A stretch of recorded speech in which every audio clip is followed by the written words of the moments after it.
Hi, everyone. It is the final Friday of July, and we have a big show for you.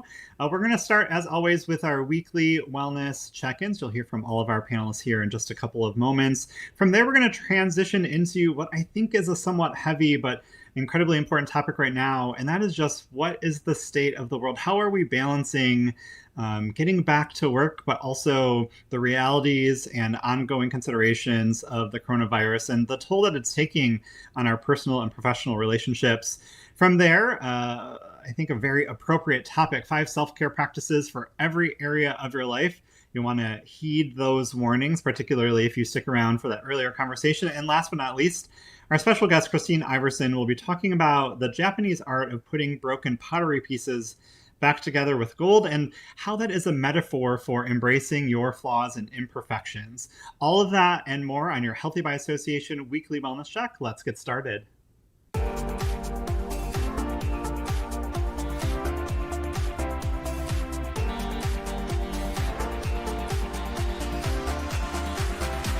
Welcome to your Healthy by Association weekly wellness check with Aaron Wolowick, Angela Pelk, and Jim Thompson.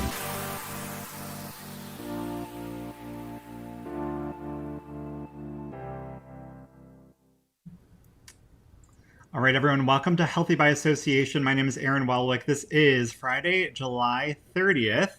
We're closing out the month and getting ready for, I guess, what seems to be the fall months that are right around the corner. Certainly a little bit of summer left here in Dallas. Eclipsing 100 degrees just about every day this week.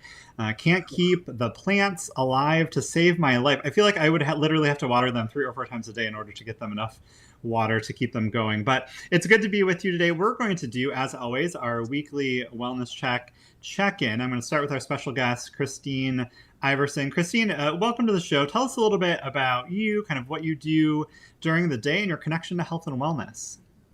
Absolutely. So I own a company called Coordinated Response on Wellness, or CROW Practice, and we are a hub of wellness experts. We actually offer over 100 different wellness services, from fit sessions to fusions, aromatherapy, goat yoga. So our team has it all. That's awesome. Well, we will certainly come back to you a little bit later in today's episode to hear more about you and kind of how you're doing health and wellness wise this week. It's how we start every episode, just kind of reminding ourselves without blame, shame, or attack what our health and wellness journey has looked like this week with a rating and kind of why. I'll start this week.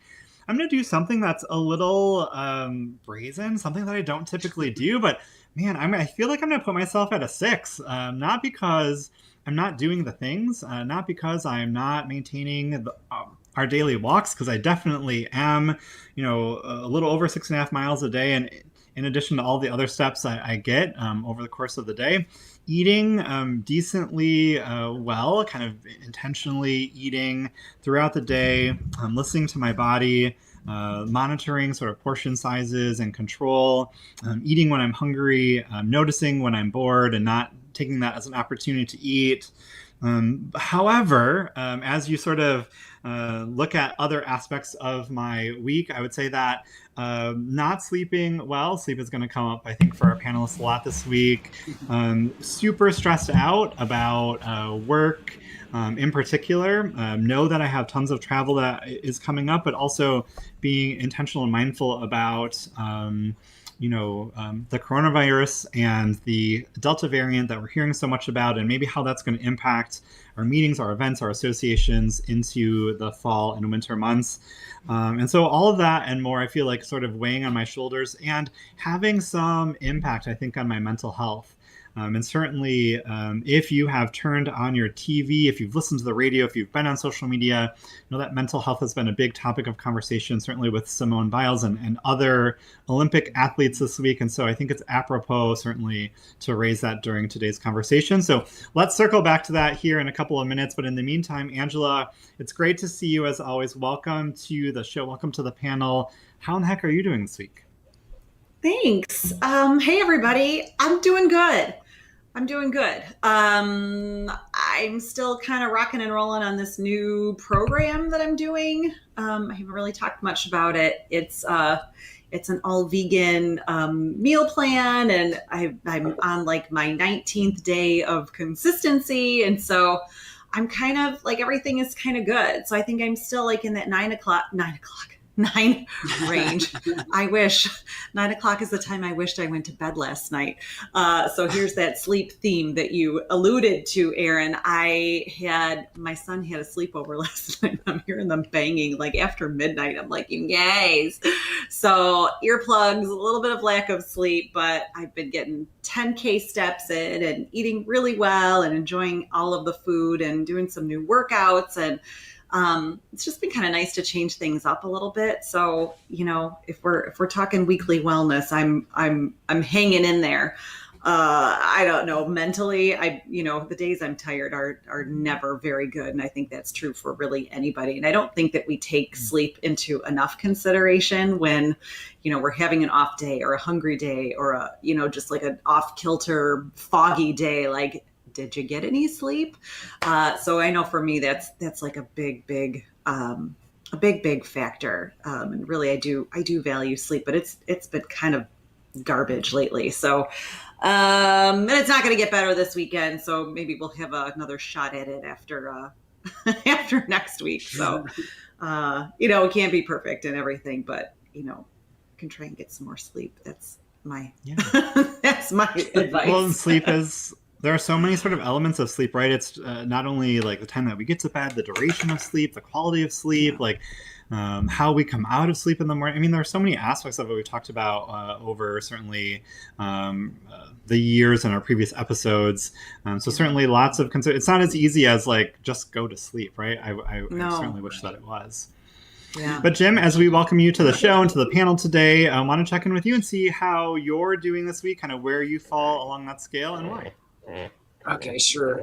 Gosh, I have to say, sadly enough, I'm probably like around a 5 this week. I have just been way stressed with work. We were talking about earlier about the Delta variant. I've actually got a board meeting at 1 o'clock today, and we're having a conversation around whether or not we should think about canceling an upcoming meeting that's almost 3 weeks away. We've had some staff changes that's just thrown me off, and between not sleeping good and just not getting out and exercising and getting out and walking, not getting my steps in like I want to be.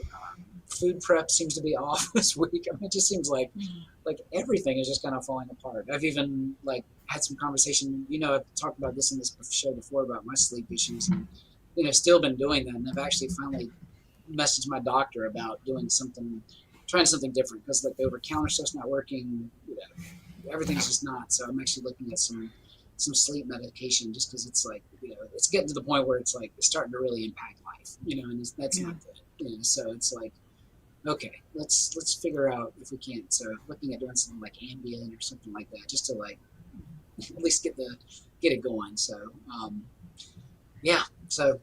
we're trying. We're trying. Well, and how important to recognize that all of these aspects of our lives are interconnected, that, certainly work is going to affect personal life and work are going to affect sleep. Sleep is going to affect hunger is going to affect movement's going to affect energy. All of these things are interconnected. Implicitly. And I know Kristine will talk a little bit later about how sometimes it's just really important to embrace these flaws and imperfections and do what we can with the cards that we've been dealt, not only on any particular day, but a week, month, and any sort of set of circumstances as well. I also think that, I don't know if any of you all are like this, but I feel a little bit of inertia set in. It's what I mean by that is sometimes you're just moving in a direction and it may not be a good direction, a healthy direction, but you're moving in it, and that's the direction you're headed in, and you just keep moving in that, to stop sort of a cycle, to change an approach, to break a bad habit, can be difficult to overcome sometimes, but it is the thing that needs to be done in some instances in order to improve things like sleep or nutrition or movement or whatnot. So I'm sure that will come up more as we move on. But Kristine, again, want to welcome you to the show, and like the panel has done, would love to sort of hear, without blame, shame, or attack, sort of on a scale from 1 to 10, where would you rate your health and wellness journey this week, and maybe tell us why? Certainly. Thank you so much. I would say I'm in a similar range, to be quite candidly. A 6.5. Reason being, for me, I know that my constant recording, I'm so overwhelmed. And I feel as though right now, recently, things that I can normally manage much better, they seem so much heavier to me right now. And it's like something like making a lunch appointment with someone. Some of it's even social things, not even client related, but things that maybe at another time period in life, or when I am at a 9 or a 10, I can handle these things much better. But I'm feeling as though it's heavier on me right now.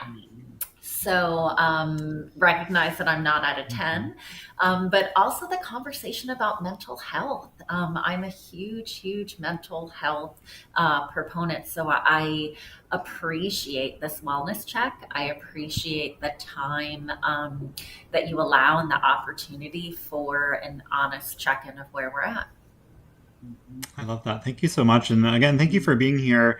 I had a moment, I think it was yesterday, for the first time in maybe 18 months, where I said to myself, I don't think I can be on one more video call today.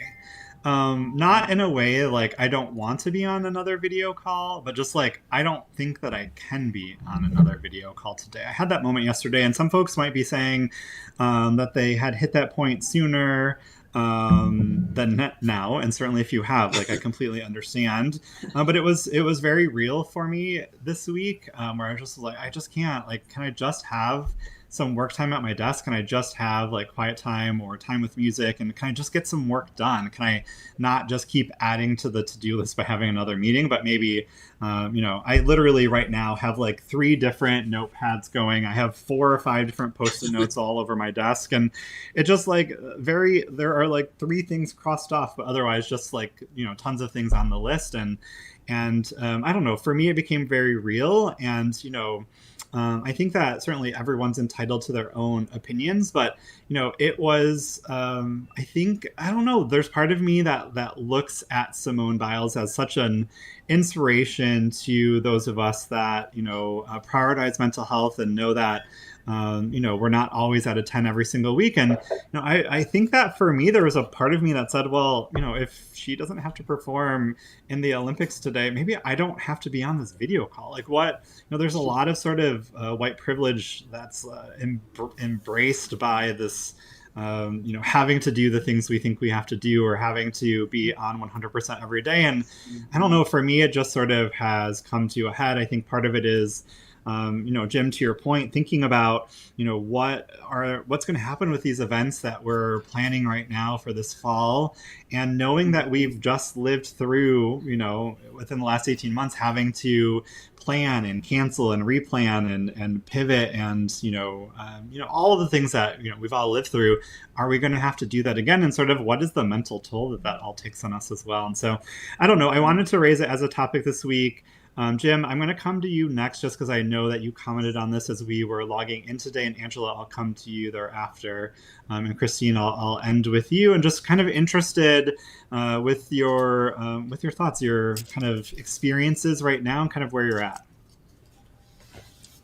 Yeah, I think, honestly, I'm really concerned. I mean, I'm really concerned about our industry, our profession, us as people. I mean, you talk about the state of mental health. I mean, I think, I look at just my own state of mental health over the last 18 months, and it has driven me to a place that it's unlike me. I mean, I'm at a place where I'm not familiar with.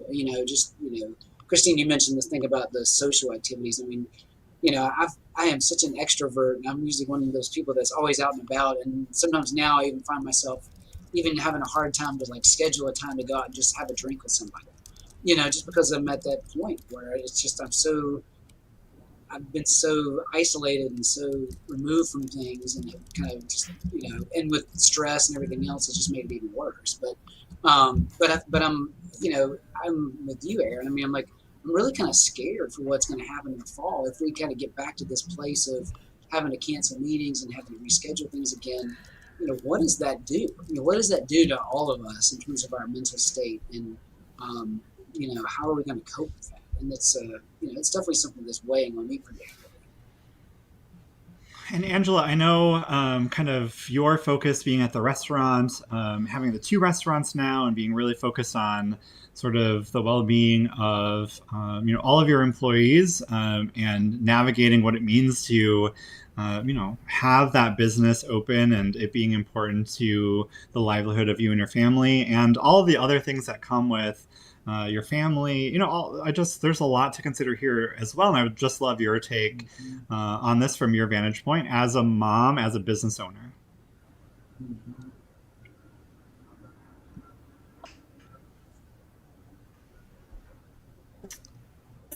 And it looks like maybe Angela is locked out, frozen out. I'll come to Kristine maybe for your take, and we can circle back to Angela here in a moment.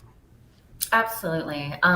Coordinated response on wellness, we service the live events industry. So much like the entire industry, we lost everything, wiped out. I feel like I had to let go of all my staff, rebuild, restructure, rehire new people. So I resonate very much with the fear and concern in the back of my mind because we are planning some large Zendens for the fall, multi-services, large contracts, that all of the pre-sales work to think of once again to lose it all. There absolutely will be a ripple effect, a repercussion once again on my own personal mental well-being. So I don't want to think about that as a reality, although I recognize that in fact it is a potential reality. Yeah, absolutely. Thank you. All right, so as we work to get Angela back, I will share with everyone in the chat after today's show this article called 5 Self-Care Practices for Every Area of Your Life. And I'm just going to introduce these 5 areas and a couple of considerations in each of them. I think that in light of the conversation that we're having now, that self-care is more important than ever before. And I hope that we're beyond this point in time where we think that self-care is frivolous or, it's a added benefit or it's a luxury, but really that we take it seriously as an important sort of core function and feature and consideration of not only our lives, but the lives of our family and colleagues as well. And so this sort of first self-care practice, the first consideration is just your physical self-care. And first on this list is, are you getting adequate sleep? Is your diet fueling your body well? Are you taking charge of your health? And are you getting enough exercise? From there, we move into social self-care. And so in this category, you're kind of thinking about your social self-care and considering, are you getting enough face-to-face time with your friends? Whether that is virtually because that's your comfort zone right now, or if you're most comfortable, and Jim, I know for you in particular as an extrovert, if you're getting that face-to-face time in person. And of course, what are you doing to nurture your relationship with friends and family? How are you staying in touch with them? Is 6 months, 9 months, 12 months going by before you kind of get in touch with folks? From there, we move into the third area, which is mental self-care. And are you really making enough time for activities that mentally stimulate you? And are you doing proactive things to help you stay mentally healthy? I was reminded very recently, I'll just be honest, last weekend, it was a couch weekend. I have not done a couch weekend, and I can't even tell you how long. There's always a to-do list. We're always very active, kind of, walking, going out, whatever it is. There's just always something to do around the home or whatever. And last weekend, I just couldn't do it. I couldn't pull myself to do it. And I realized that I wasn't kind of making enough time for other activities. Early on in the pandemic, I said I was really interested in calligraphy, and I was doing it every day to get good at it. And then all of a sudden it just fell out of my routine. And so I pulled those things out again and I want to come back to it. From there, your spiritual self-care, what questions do you ask yourself about your life and experience? Are you engaging and spiritual practices that you find fulfilling, even if it is simple meditation and kind of quiet time and thinking and reflecting. And lastly, your emotional care. Do you have healthy ways to process your emotions? And do you incorporate activities into your life that help you feel recharged? So, Angela, I know that we lost you there for a minute. It's great to see you back. As we think about self-care, these dimensions, I'm just kind of curious, which of these self-care dimensions sort of really resonates with you?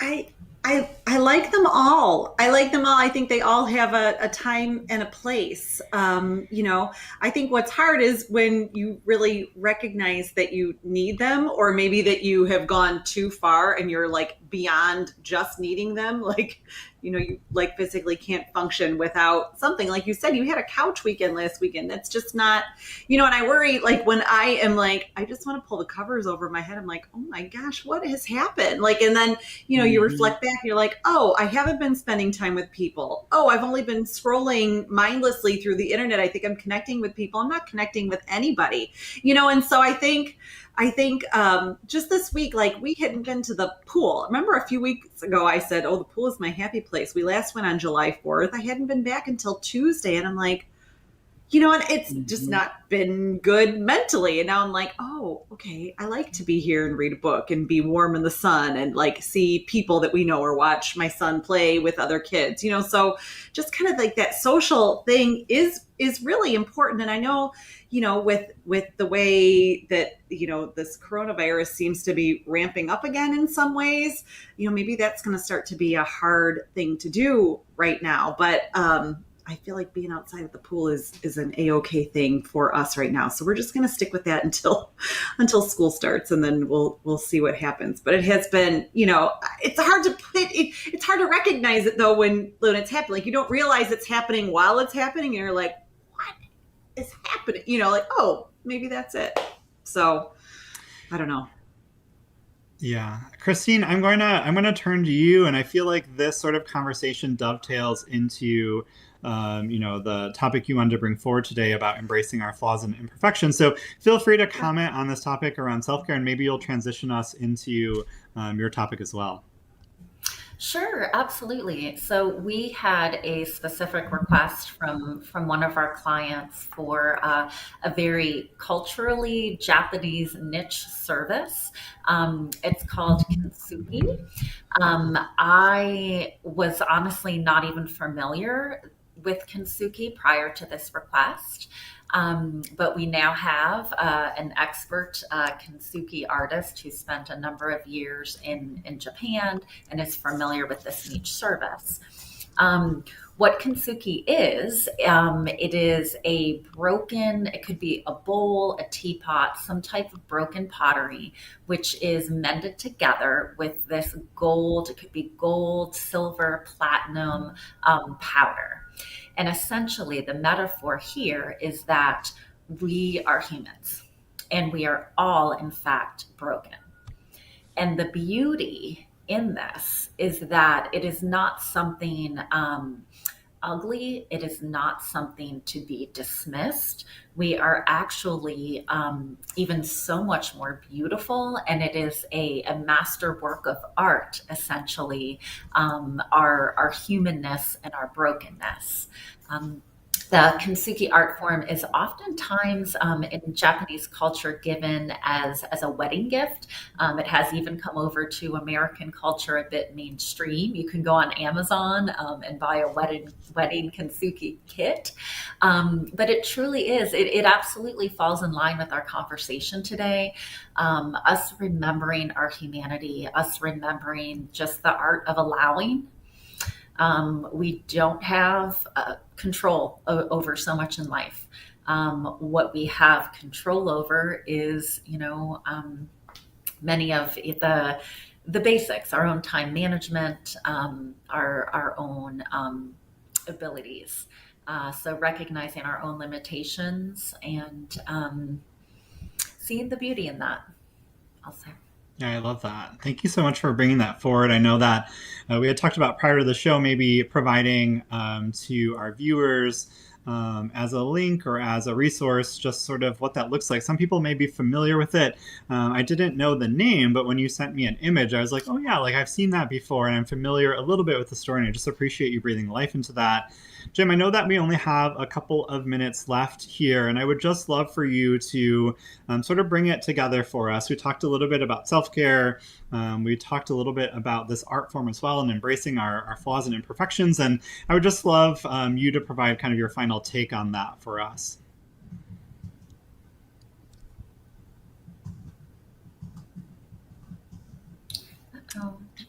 And Jim, I don't know if you're muted on your end, but I can't hear you.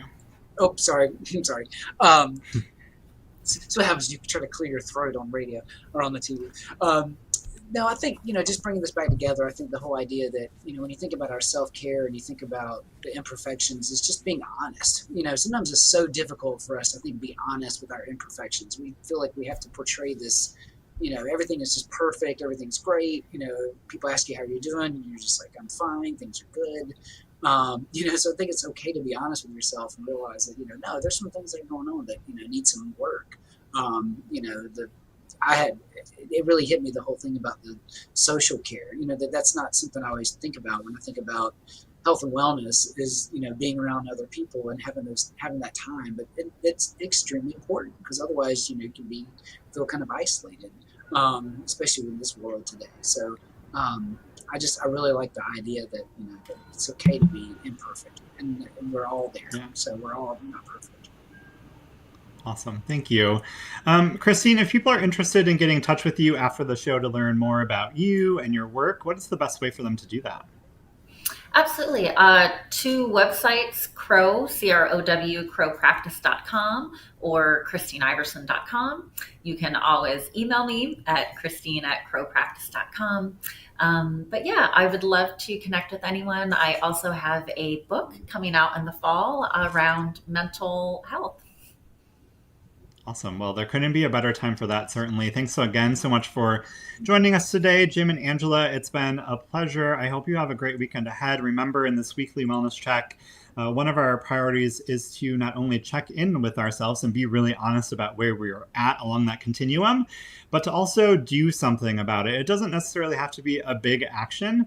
Sometimes the smallest action about recognizing and clearly identifying our limitations is that important step, like we've seen this week. But just it's important in this moment before you sort of spin off into your weekend to think about what maybe one intention you could set for yourself that would set you on maybe a different course, a better course into the weekend ahead, so that you'll be well rested and ready for the upcoming week.